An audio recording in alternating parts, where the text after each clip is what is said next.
కలియుగాన వైకుంఠము చూడగరండి, వెలసినాడు వెంకటపతి వేడగరండి.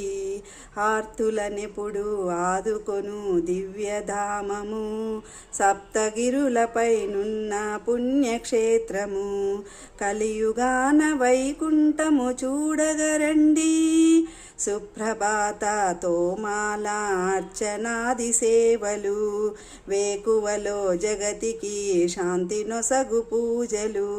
ప్రతినిత్యం కళ్యాణం పెద్ద విశేషం, చేయించే భక్తులకు ఎంతో సౌభాగ్యం. అష్టదళ పాద పద్మారాధనము, కష్టాలను కడగల్లను చేయు దూరము. విశేష పూజలో ఉన్నది శక్తి సారము, 1000 దీపాల సేవ వెలుగు